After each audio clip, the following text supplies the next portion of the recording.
Welcome to the Troy Talk Podcast, your home for anything and everything sports.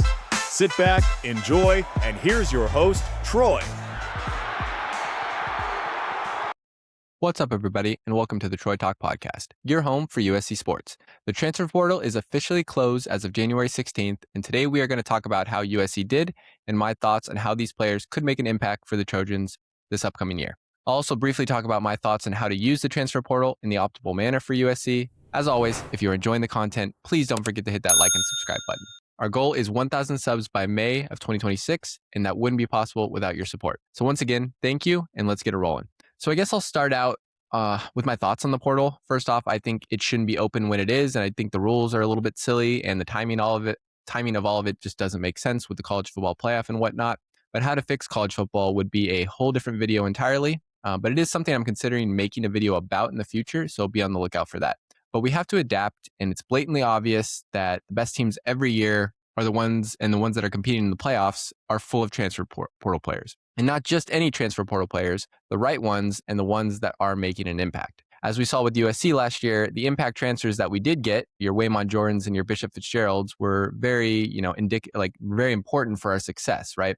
But as we also saw, I think it was more so the lack of impact transfers at the linebacker position, offensive line, defensive line, and defensive back were also a huge, reason for our inability to take that next step and be a playoff caliber team. So did we fix it this year? That's the $1 million question. I think yes and no. I lean more towards no, which is not an answer I would prefer to be giving. I think we got some really solid players that we'll talk about, but I'm not sure if, despite our improvement in some positions, it's enough to be at that Texas Tech, Ole Miss, Miami level. But, I want you guys to let me know down in the comments below what you thought about our portal class. What are the players that you liked? Who are the players that maybe you wish USC would have gone after? And then kind of what your thoughts are on our strategy using the portal going forward. But yeah, let's get right into it. So let's start with the video. We have Jontez Williams. I think probably my favorite player in this class and probably one of the more important ones for USC.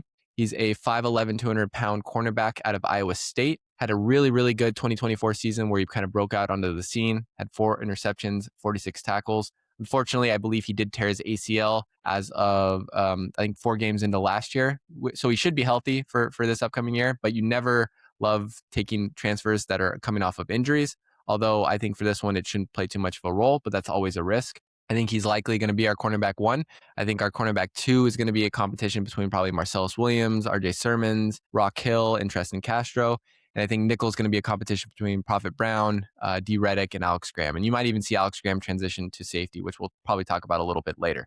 But either way, I really like this guy's film. He's not the fastest, not the strongest, not the biggest, but he knows how to play the cornerback position very well. He's very physical. He knows how to bait the quarterback, which you'll see right here, into throwing interceptions, kind of in that free safety rangy role, which we've kind of missed at USC. Our corners have never really been like that, not really since Adoree Jackson, if we're being honest.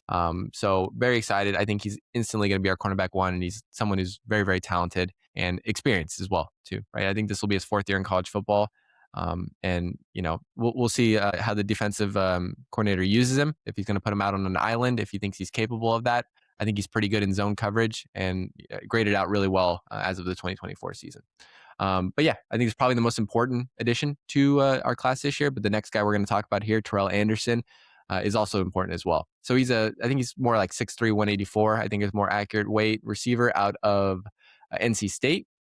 So this is one I think that I kind of wasn't expecting. And if you watched my film or kind of my transfer portal prediction video about guys we might target, he was not on there. That's not to say he's not a really good player. I think he's very smooth. I think he's really surprisingly good yards after catch for not being like super fast or super quick. He just kind of is effortless in his strides. He runs good routes. He's able to get open, and he's able to kind of make that big play. Although he's not really like a burner over the top, or as you'll see here, a really good yak play here. Not really a burner over the top or a contested catch guy like Jacoby Lane. So you're not really going to see him replace his red zone production, I don't think, but still a little bit of size, which we were lacking in the room a little bit.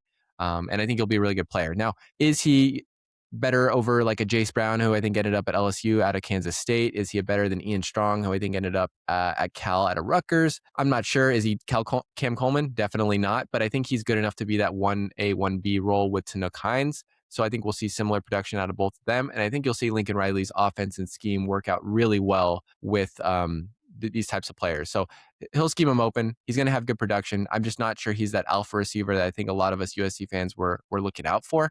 But he has, ability to return punts, things like that. He's an athletic guy, really good player. But I'm just kind of surprised that that's the route they went. But hopefully he proves me wrong, has a really good year this year. Next, we're going to go to one of my other favorite players of this class, Alex Van Sumeren. He's a 6'3", 295-pound defensive tackle out of Michigan State. So he had really good production last year. 52 total tackles, 1.5 sacks, definitely more of a run stopper, play that defensive tackle / nose tackle one technique. Had a really good performance against us last year when we played Michigan State. So I think he kind of showed that he belongs in the Big Ten Conference. And really good run stopper. I think he would have graded out as the best run defender in our defensive line last year. So something we needed to improve on. Obviously, Keyshawn Silver and Jaw Jarrett didn't really do what we would have hoped to them to do. But this is somebody I think is ready to start right away. Really veteran, hardworking, good leadership. Is probably his, I think, last year because I don't know if he redshirted his first year. So he actually might have 2 years of eligibility. Correct me if I'm wrong on that. But just someone who I think his floor is super, super high. I'm not sure about the ceiling being like elite, but the floor is very high. And for defensive tackles, that's super important. You just need someone steady there to kind of, hold blocks, plug gaps, really play within the system and allow our linebackers to not have to weed through trash, because that's something our linebackers showed that we were completely incapable of doing last year. But always good to have beef on the defensive line, improve our presence there. I think it's going to take Jamion Winfield and Tom under his wing, kind of show him what it's like to be, a defensive tackle at the Division I level. Next, we have Devin Bryan, linebacker, 5'11", 234 pounds. Really polarizing addition, I think, to the USC linebacker room. And I have kind of a nuanced take on this, I guess. He is originally from California, so I think that's part of the reason he came back. The Washington fans were not exactly upset to see him go. I think he got buried on the depth chart a little bit to like 4th or 5th, which is not something you ever want to see, that fans aren't upset that he's leaving. But he was a good run defender last year, and that's something we really struggled with. I think he would have graded out as the best run defender on USC if he was on USC last year. So that's good. That's where we're improving in that respect.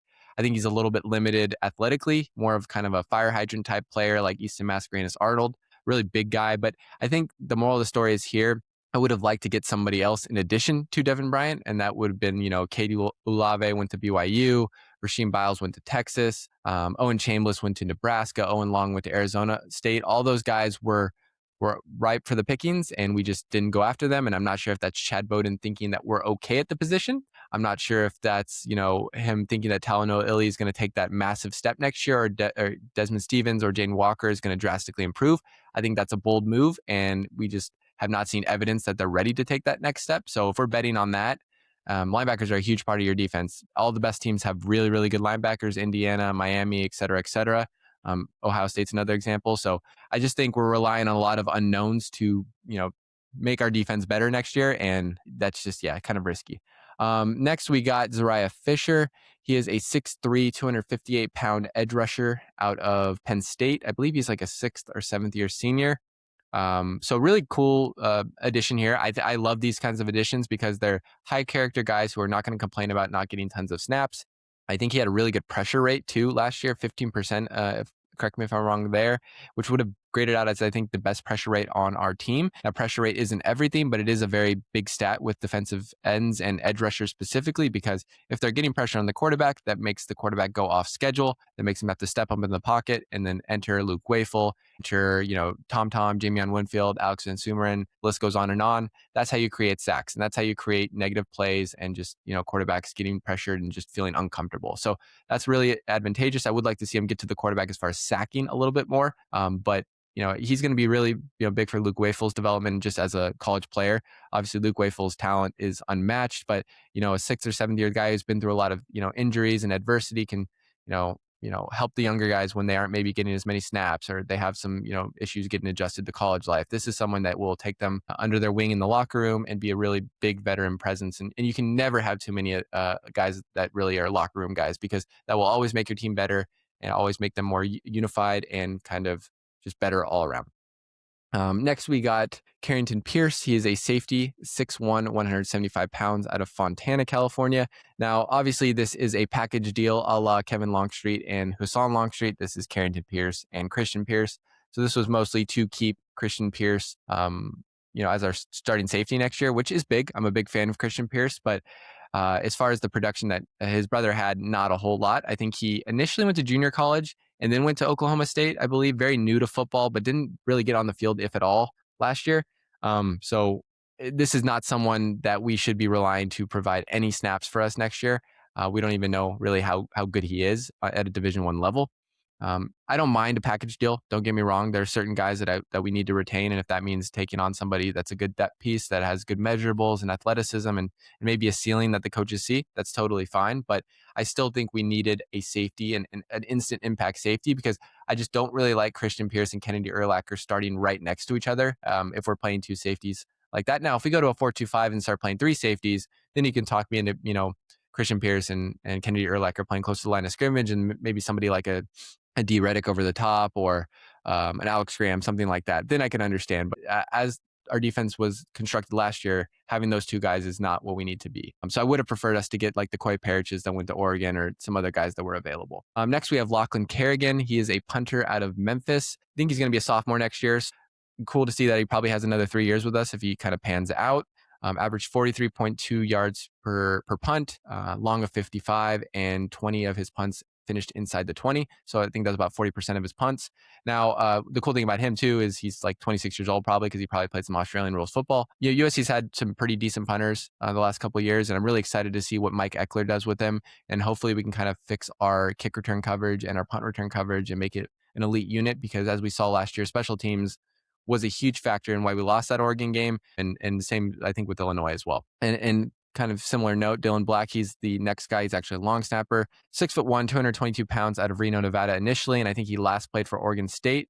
I think he's like a 6th or 7th year senior too. So this is basically just, we needed a long snapper and this guy was available. So hopefully, USC's had a really good tradition of long snappers not messing up, which is great. We've actually had some really good long snappers in recent memory, and Hank Pepper was really good for us last year, because he really never heard his name unless it was on kick coverage. So hopefully that guy kind of pans out as well. And then lastly, we have Tucker Ashcroft. Sorry, it should be tight end up there. 6'5", 260 pound. I think he's going to be a senior this upcoming year, or redshirt junior. I'm not sure. This is kind of an interesting one, kind of came out of nowhere. I'm not sure if he knows somebody on staff that kind of vouches for him. I know one of our player development guy was from Wisconsin a couple of years ago. But yeah, I just don't really see him providing much of an impact next year unless it's blocking or on special teams, especially when you have Nella Tupou, Mark Bowman, Jai Jefferson and company in front of him. So we'll see. If we're relying on him to be a receiver, also have Carson Tabarachi, then we're going to be in trouble. But I think it's just more of a depth piece, and I guess that's fine. If we weren't planning on getting anybody else, it's not going to hurt us. So yeah, let me know what you guys thought about this transfer portal class, as who you guys liked, who you guys didn't like, how you would have done it differently. All those things are really interesting to me, because I think a lot of people have different viewpoints on it. In my opinion, I think we could have done better. We could have done better at the linebacker position, the safety position, maybe offensive guard, although Alani Noah probably makes it to where that's not like a super big need, and we had a really good offensive line class and recruiting. I think you saw the way we attacked the portal this year was basically Chad Bowden is betting on his freshmen. He's betting on development like he did at Cincinnati, like he did at Notre Dame. And he's betting that the players that we retained from last year, that we paid a lot of money to retain, are going to take that next step and kind of blossom and become all conference players and really big key impact players for us. So it's a bold move. I would have preferred us to get some more key impact transfer guys to put us on line with kind of how Texas Tech was doing it, but that requires a lot of money, and I'm just not sure USC wanted to spend money on that. I think they're kind of just focusing more on high school recruiting. We'll see next year if that changes, because we're only going to take a small class next year, and we'll see if we're a little bit more aggressive in the portal next year. But I mean, relying on youngsters is bold. We have a lot of talent there and a lot of guys I'm excited to get run. But it's always a risk relying on true freshmen to contribute in any capacity at college football, at the college football level, because you just never know how they're going to pan out. But we'll see.